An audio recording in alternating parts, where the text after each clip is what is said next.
Bienvenidas y bienvenidos a Política al Grano, el podcast en el que hablamos de política sin rodeos, al calor de una buena taza de café. Sírvete el tuyo, que mientras te lo tomas, nosotros te hablamos de algo de la política de este país.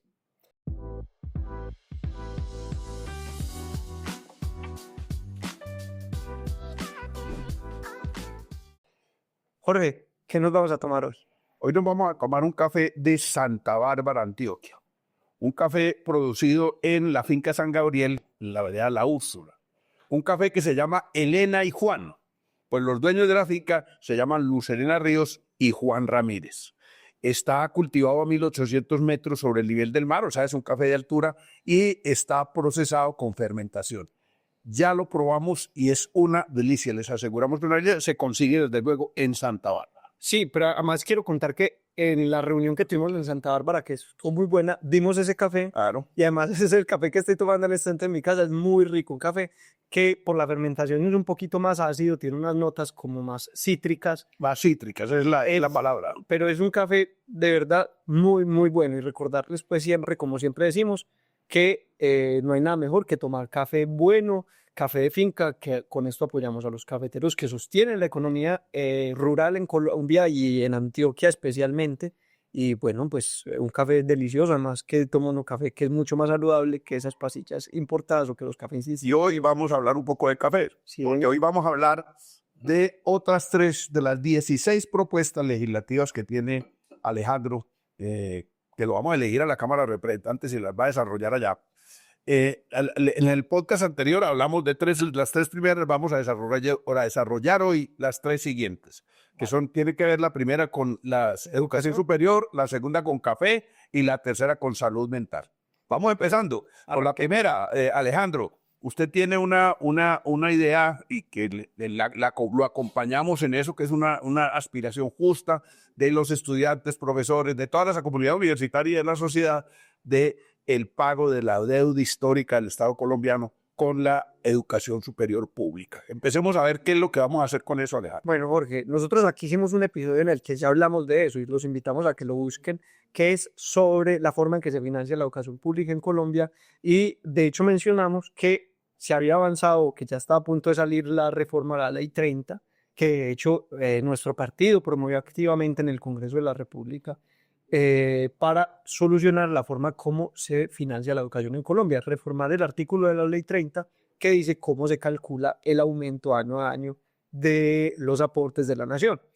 Y en esto explicamos una cosa, que entre los costos que aumentan de la universidad, no solo porque aumentan los valores de la canasta educativa, sino porque aumenta la cantidad de estudiantes, la infraestructura, la cobertura, los procesos universitarios, las tecnologías cambian. Además de eso, pues en Colombia los aportes que hacía la nación a la educación no subían en igual camino. Nos lo dijimos, sí, era que mientras los costos de la educación superior subían por ascensor, los aportes del Estado subían por las escaleras. Entonces, claro que cada vez la distancia es mayor. Entonces, hoy se logró corregir una cosa, digamos que ya los costos van en el 10º piso, los aportes iban en el segundo, y ya dijimos, monten los aportes también en el ascensor, ¿cierto? Entonces, los aportes van a empezar a subir al mismo ritmo. Pero sucede que las universidades en Colombia llevan 30 años recibiendo cada vez menos plata de la que necesita, o más de 30 años. Y entonces, desde el año 94 hasta ahora, son 32 años, ese déficit es un déficit acumulado. Entonces, una de las propuestas que tenemos en la Cámara de Representantes es y compensar o pagar esa deuda histórica. Nosotros calculamos, los estudiantes llevan muchos años denunciando este déficit y se calcula que hoy puede estar rondando los 20 billones de pesos. Ese es un dato de ACRES, de la Asociación Colombiana de Representantes de la Educación Superior. Claro, y desde la época cuando yo estuve en la MANE, en el año 2014, calculábamos que el déficit podía estar superior a los 13 billones, o sea, 13, 14 billones, o sea, que ha crecido más o menos unos 6 billones desde esa época, lo que tiene bastante sentido. Y lo que estamos diciendo es, hay una deuda que tiene el gobierno colombiano con las universidades y que se traduce en todos los problemas de infraestructura que tienen las universidades, en el déficit de cobertura que tienen. O sea, que hoy cuántos estudiantes se presentan a la Universidad de Antioquia y no pueden entrar porque la universidad tiene que poner un filtro, es decir, no recibo sino este poquito, todos los demás se quedaron sin educación. Eso es una cosa que solo se puede solucionar con más recursos. Y entonces hay que hacer 2 tareas. La primera es sentarnos y definir con claridad cuánto le dé el gobierno colombiano a las universidades. Y eso hay formas de calcularlo y quizás puede ser superior a los 20 billones. Y en segundo lugar, sentarnos y pensar cuál es la manera oportuna en la que el gobierno pueda ir pagando ese déficit histórico. Pues no, es poco probable que se pague en un año, ¿no? Pues se desfinanciarían muchos otros sectores de la economía y sectores de inversión pública, pero hay que buscar la manera de que en un plazo pues, razonable el gobierno colombiano vaya pagando año tras año, además de los aumentos que debe hacer, vaya pagando la deuda que todavía tiene la universidad, para que en algún momento se equipare los gastos de la universidad con los aportes que le hace la nación. En síntesis, entonces, primero, hacer un estudio serio que determine cuánto es esa deuda, que existe, existe, eso no tiene discusión. Las universidades en Colombia, en términos generales, están hacinadas, no caben en los espacios físicos, porque no lo ha podido aumentar a la medida que aumenta la cobertura. Bueno, y un poco de cosas que hay atrasadas que no se van a desatrasar con la nueva ley. Simplemente los gastos van a ir correspondiendo el crecimiento porcentual de los gastos va a ir creciendo a medida que crece la canasta, pero esa deuda anterior no, entonces pero hay que determinarla. Y segundo, elaborar un proyecto de ley unificado con estudiantes, profesores, directivas universitarias para promover que se pague la deuda histórica. Ese es el sentido de lo que estás proponiendo. Y además de eso, yo creo que hay que promover una idea general, que es una idea que yo siempre he tenido con la universidad, y es que en Colombia se tiene que hacer lo que hacen todos los países serios del mundo con sus universidades, que es generar un círculo virtuoso, que es universidad, Estado, industria. O sea, aquí nos tenemos que coger y ponernos a que el Estado financie la universidad activamente. No solo la docencia, que es una parte importante de la universidad, sino la extensión y la investigación. Y sobre todo la investigación para desarrollar nuevas tecnologías, nuevos procedimientos que le sirvan a la industria, que la universidad pueda vendérselos a la industria, recibir dinero de eso y al agro pues, y al desarrollo económico de la nación, y que a su vez esa industria que genere más empleos, pero además pague más impuestos que van dirigidos a la universidad. Ese es un círculo virtuoso que funciona en todos los países del mundo. Estados Unidos financia durísimo su educación y le meten muy duro plata a la investigación, justamente porque con eso ellos mantienen funcionando todo su aparato industrial y productivo. Entonces esa es como la propuesta primera en torno a la educación. Y hablemos de la segunda, que tiene que ver con el café. Si quieres, señor. entonces, sí, señor. comience presentando. La segunda propuesta la hemos conversado a profundidad con Alejandro. Recuerden que yo fui en una época no muy remota el director ejecutivo de Unidad Cafetera en Antioquia, de Salvación Agropecuaria. Y ahí duré muchas luces al lado de los cafeteros antioqueños. Y aprendí a conocer el mundo del café al detalle. Y hay una situación, llevamos unos 2 años de o 3 de precios muy buenos del café. Por la desgracia de los brasileños que perdieron gran parte de sus cafetales, el precio se disparó porque el consumo fue superior a la producción. Entonces se dispararon los precios, pero otra vez están cayendo. Por varios factores. A los cafeteros les está cayendo la roya otra vez, porque el dólar está barato, el precio está cayendo porque hay anuncio de que va a aumentar la cosecha brasileña, y fuera de eso el invierno está afectando la floración. Pero fuera de eso, otra cosa gravísima es que no están abonando en los porcentajes que deben abonar, en el que deben fertilizar. La Federación, Jorge, calcula que hoy los cafeteros están abonando apenas un 60% de lo que deben abonar, o sea que les está faltando un 40%, y eso reduce la productividad de los cultivos y es grave. Y la gente no está abonando es porque no le está alcanzando la plata. Y aquí tiene que haber una política seria. Y aquí viene toda la propuesta que usted ha elaborado y que ha consultado con los que saben y que conocen para el tema de café. Vea, aquí hay un tema, Jorge, problemático, y es que a pesar de que aquí nos hincha el pecho diciendo que tenemos el mejor café del mundo, que yo lo creo, el café colombiano es muy bueno, tenemos un montón de variedades espectaculares, variedades como el chiroso, que son propias nuestras aquí de Antioquia de Urra. Volvimos chirosísimos. Sí, nosotros somos fans de chiroso. Toda esta cosa que nos infla el pecho y que nos hace sentir muy orgullosos de nuestro café, se ha quedado solo en palabras. Y no hay una política seria, una política pública de fomento a la producción cafetera. O sea, existe la Federación Nacional de Cafeteros, hay un Fondo Nacional del Café, pero eso inclusive en vez de ser en favor de los cafeteros, en muchos casos ha sido plata con la que los cafeteros han subsidiado al Estado colombiano. Ahora hablamos antes de grabar el programa de eso. Si el gobierno colombiano fuera a hacer la cuenta de las escuelas, las carreteras, los hospitales, la infraestructura, los acueductos, los alcantarillados que se han hecho con el Fondo Nacional del Café, no habría plata para pagarle a los cafeteros el aporte que ellos le han hecho al desarrollo del país. Y hoy, pues yo creo que la propuesta tiene que ir en este sentido.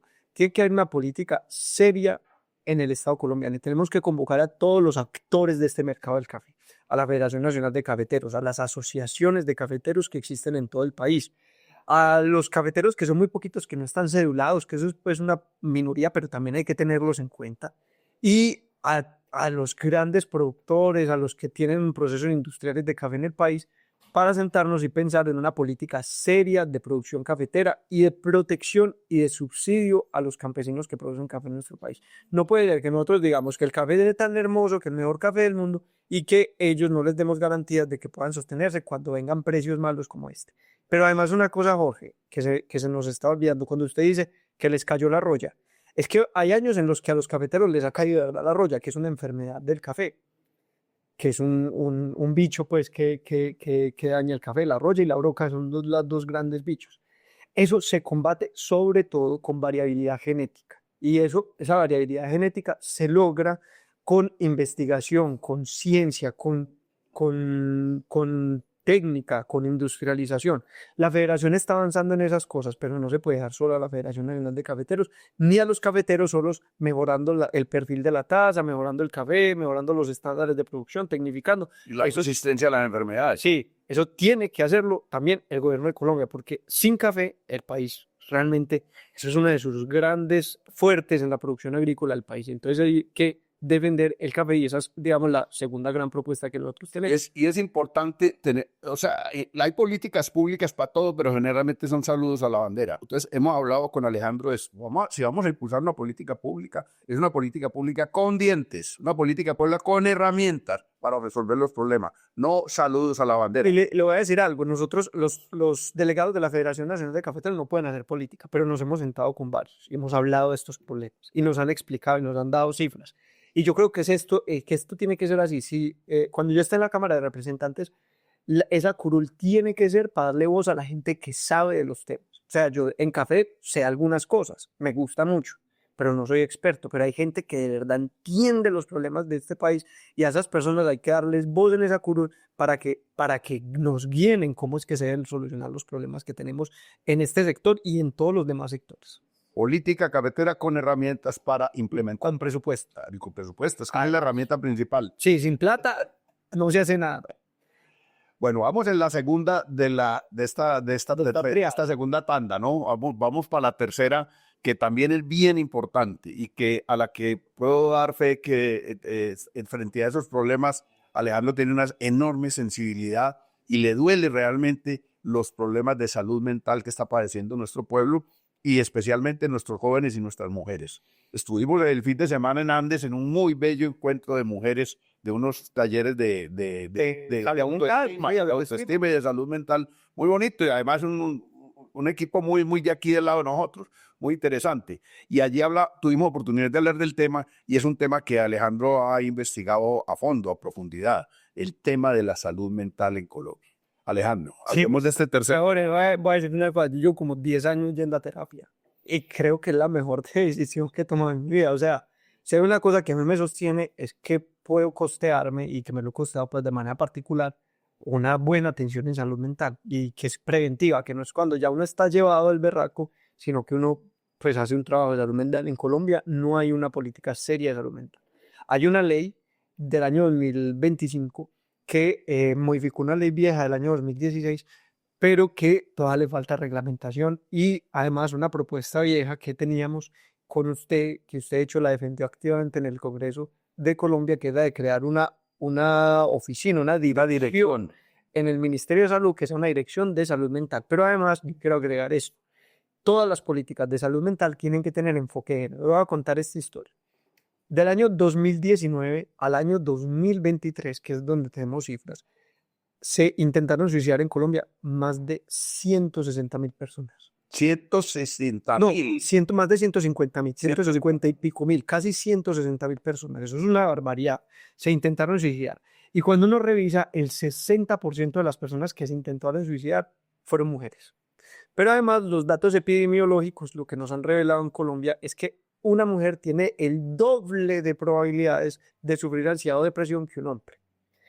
Y en ese mismo periodo se lograron suicidar, o sea, se mataron efectivamente 15.000 personas en Colombia, la mayoría jóvenes y la mayoría hombres. Es decir, aunque la mayoría de las que se intentan suicidar son mujeres, la mayoría de los que lo consiguen son hombres Y joven. y jóvenes. Entonces aquí, digamos que no es como que se matan más hombres, no, se intentan matar más mujeres, no, no es una lucha de géneros a ver quién se mata más, sino que lo que esto nos está diciendo es que esto tiene enfoque de género, enfoque diferencial, que es distinto la salud mental que requieren los hombres a la que requieren las mujeres.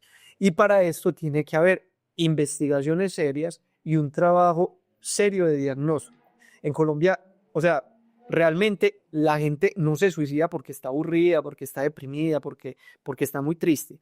La gente llega a esos estados y se suicida es porque la situación económica, la situación laboral del país, los problemas de violencia, la falta de oportunidades conducen a que la gente se sienta en una enorme desesperación. Entonces, a la parte que se hace una buena política de salud mental, tiene que haber una política seria de mejorar las condiciones generales de vida de la gente, o sea, de que haya más derechos, más oportunidades, una mejor economía. Y eso son cosas que se deben hacer todas juntas al mismo tiempo. Pero mientras se resuelven todos los grandes problemas del país, tiene que haber una actitud seria del Estado colombiano de proteger a los jóvenes, las jóvenes, a los hombres y a las mujeres de nuestro país para que no lleguen al punto de tener que intentar suicidarse y peor aún de lograrlo. Entonces, pues digamos que hay una tarea que nos duele mucho, que es la de reducir esa tasa de intentos de suicidio, de suicidios efectivos a la mínima expresión. O sea, que ojalá nadie en Colombia tuviera que tomar la decisión de matarse. Y para eso tiene que haber una actitud seria en el sistema de salud, en el Ministerio de Salud, de proteger y de prevenir todas estas enfermedades mentales. Hay leyes muy buenas y cosas muy bonitas en la ley del deber ser en salud mental, pero desafortunadamente tampoco están implementadas las herramientas para llevarlas a cabo. Claro. Entonces, esto es, Jorge, es importante porque creo que es transversal a todas las propuestas que hemos hecho. Si uno como congresista puede promover una ley y decir, vea, saquemos esta ley para reformar este artículo y decir esto, y la gente piensa que es el trabajo del congresista, y sí, pero en muchas cosas las leyes ya existen. O sea, lo que toca trabajar es por la implementación y por diseñar estrategias que hagan efectivas las leyes. Y ese es un trabajo en el que vamos a estar también, que hace parte del control político. El control político no solo denunciar la corrupción, que también, que es muy importante, sino que el control político también se trata de mirar qué leyes están vigentes y si se están cumpliendo o no se están cumpliendo y cómo se están cumpliendo y cómo se puede mejorar para que se cumplan mejor. Entonces eso es una tarea que desde el Congreso, cuando yo esté allá, desde mi curul, vamos a defender activamente, vamos a promover activamente. Bueno, este es el último episodio que hacemos antes de las elecciones del 8 de marzo. Sale a unos pocos días antes de, vamos a salir casi una semanita que incompleta que van a ser las elecciones. Terminemos hoy explicándole a la gente cómo se vota por usted y por su fórmula del Senado, Jorge Robledo. Creo que es importante. Listo, entonces, Jorge, vamos a insistir en esto. Yo les he dicho mucho, es el logo de Mira, no liberalismo, dignidad y compromiso, tanto para Cámara como para Senado. Y la fórmula que siempre digo, ya la he dicho en este podcast en otros momentos, es azul del Mira, rojo del nuevo liberalismo, azul y rojo, cuando solo los mezcla, eso da morado. Entonces, azul, rojo, morado que es el color de dignidad y compromiso.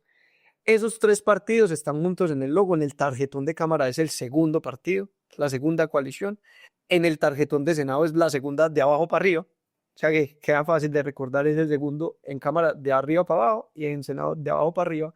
Y para votar por Robledo en Senado es el 10, que es el 10 de los futbolistas, el de póngasela de Mejores de los que orientan a los equipos realmente y los que dirigen y los que son el cerebro de los equipos. Y los que meten los goles. Los que, como Jorge Robledo, pues metiendo goles en el Congreso, que lo ha hecho, que ha logrado meter grandes corruptos a la cárcel y denunciar pues cosas muy graves en este país y que hace mucha falta ya.